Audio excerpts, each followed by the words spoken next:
अक्सर आजकल शिक्षा को जॉब ओरिएंटेड तरीके से पेरेंट्स लेते हैं,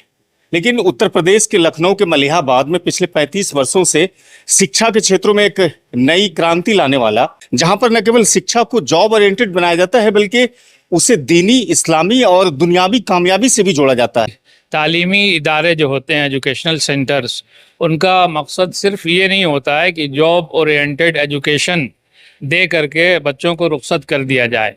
बल्कि उनका दायित्व, उनकी जिम्मेदारी ये है कि उनको जिस फील्ड में उन्होंने एजुकेशन हासिल करना चाहिए, इसके लिए वो इदारे में आए हैं, वहाँ से वो अपने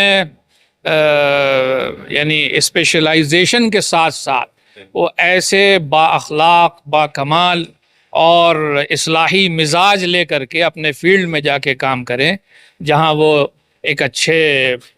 डॉक्टर भी बन सकें, एक अच्छे इंजीनियर भी बन सकें, एक अच्छे उस्ताद भी और टीचर, प्रोफेसर बन सकें। उसके साथ साथ एक अच्छे ऐसे इंसान बने जिनके अंदर पारस जैसी सिफत हो कि वो अपने से करीब रहने वाले को सोना बना देता है।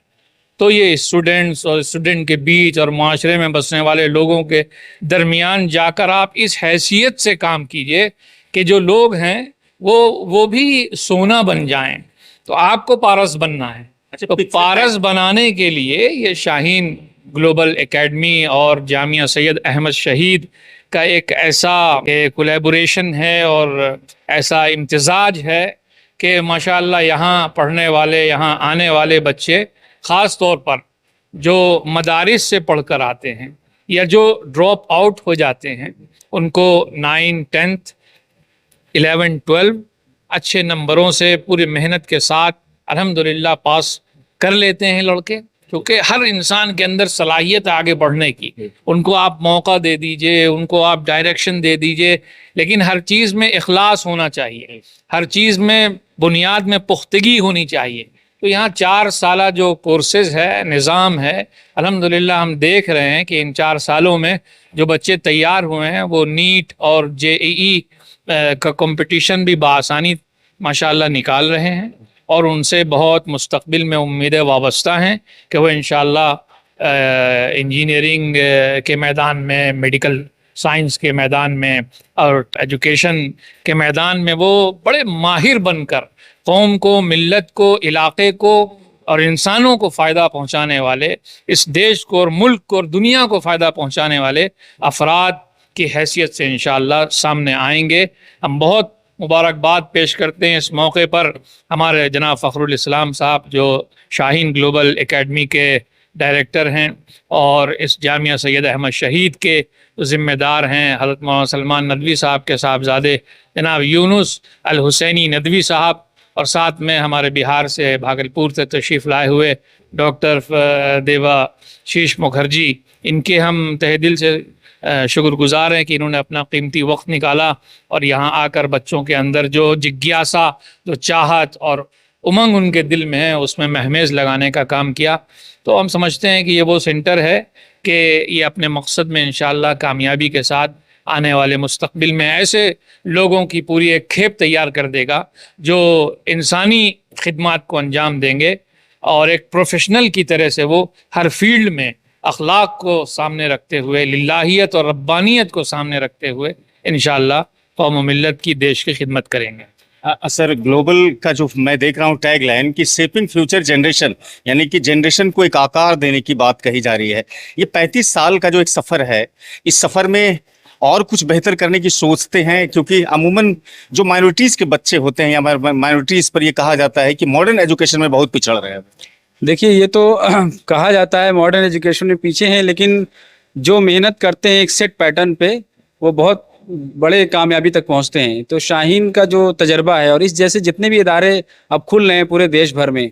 तो उनसे क्वालिटी एजुकेशन पैदा हो रही है और वो बच्चे बहुत आगे जा रहे हैं। मैं सिर्फ एक पॉइंट शाहीन का जिक्र करूंगा, चूँकि टाइम शॉर्ट रहता है इसमें।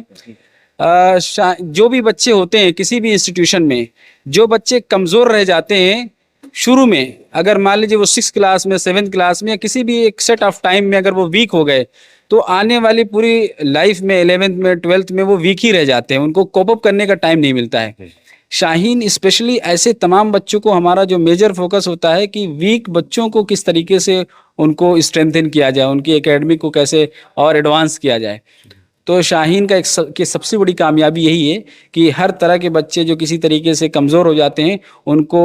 एजुकेशन में उनको आगे बढ़ाया जाता है और उनकी कमज़ोरी दूर कर दी जाती है। फिर वो बहुत तेज़ी से आगे निकलते हैं और उन बच्चों के मुकाबले में कॉम्पिटेंट हो जाते हैं जो एवरेज स्टूडेंट होते हैं या जो आगे होते हैं, उनसे भी आगे निकल जाते हैं। तो ये हमारा असल टारगेट है कि लोगों को आगे बढ़ाया जाए। हम सिर्फ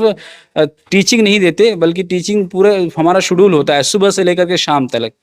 अब आम तौर से स्कूल 6 घंटे, 6.5 घंटे या 5 घंटे चलते हैं। हमारे जो स्कूल का पूरा सिस्टम होता है मॉर्निंग से लेकर के इवनिंग तक, तो उसका एक पूरा सेटअप है जिसकी वजह से बड़ी कामयाबी मिल रही है अल्हम्दुलिल्लाह। चूंकि आप तो यहाँ पर लोगों को लाइफ स्किल कर रहे थे, मोटिवेट भी कर रहे थे, जो कुछ चीज़ें आपने बताई, यहाँ से बच्चों से भी बातचीत आपने किया, तो क्या लगा कि शाहीन ग्लोबल एकेडमी के तहत जो बच्चे यहाँ पर आज आए हुए थे, उनसे बात करने के बाद आपको क्या अंदाजा लगा, क्या किस तरह की पढ़ाई वो ले रहे हैं और कितना बेहतर उनका फ्यूचर है? जी, आज तो ओरिएंटेशन प्रोग्राम था फाउंडेशन कोर्स का, जो कि आईआईटी, जेईई और मेडिकल का, और उसमें तमाम विद्यार्थी लोग आए हुए थे और हम अपने आप को खुशकिस्मत समझते हैं कि मुझे भी मौका मिला। देखिए, शिक्षा और कुछ नहीं है, आपके भीतर में मौजूद ज्ञान को खींच कर बाहर निकालना। तो कैसे ज्ञान जो एक पूंजीभूत जमा हुआ है एक भीतर में, उसको कैसे बाहर निकाला जाए, उसी का कला को लाइफ स्किल बोलते हैं। वो हमने प्रयास किया और आपने देखा कि बच्चे लोग अपने से कितना सुंदर ढंग से how to raise self confidence, अपना आत्मविश्वास कैसे बढ़े। तो ये सेल्फ एस्टीम पे चले गए और माइक हाथ में लेके बात किए। इसकी ज़रूरत है और हम तो अब जानते हैं, तमाम देश के तमाम यूनिवर्सिटी, बड़े बड़े यूनिवर्सिटी में जाता हूँ और शाहीन ग्लोबल एकेडमी का ये जो प्रयास है, ये एट पार है। स्टेट ऑफ द आर्ट एक वर्ड आता है कि आप किस लेवल में हैं। तो मैं आप सभी को तहे दिल से ये कांग्रेचुलेशन करना चाहता हूं कि आप उस स्टैंडर्ड से ऊपर हैं और आप जो प्रयास कर रहे हैं, ये प्रयास अनोखा है। हमारा साथ आपके पास अच्छा, क्योंकि आप देखिए मोटिवेशनल स्पीकर हैं और एजुकेशनिस्ट भी हैं, तो जब आप इस परिसर में घूमते हैं, जब यहाँ के लोगों से मिलते हैं, तो आपको क्या लगता है कि किस तरह की सुधार की यहाँ पर जरूरत है? इतना ही बात मैं कहूँगा कि मैं पहली बार तो या नहीं, पहले भी मैं यहाँ आ चुका हूँ और मुझे तलब रहती है कि कब मुझे फिर बुलाया जाएगा। यहाँ भी ज़रूरत तो बहुत कुछ है कि मूलभूत जो यहाँ व्यवस्था है, बहुत सुंदर व्यवस्था है, और भी संख्या बढ़ रहे हैं और इनकी पहचान अब तो ग्लोबली भी हो रहे हैं, जैसा कि नाम है। तो नेचुरल बात है कि और इंफ्रास्ट्रक्चर डेवलप होंगे। बाकी व्यवस्था इतना अच्छे हैं कि नथिंग टू ऐड हम कहेंगे, लेकिन जब संख्या बढ़ते हैं तो व्यवस्था भी बढ़ते चले जाते हैं। और अंडर जो लीडरशिप इनका है, वो तो खैर सारे वर्ल्ड में परिचित हैं, तो ज़्यादा कुछ इसमें नहीं कहना।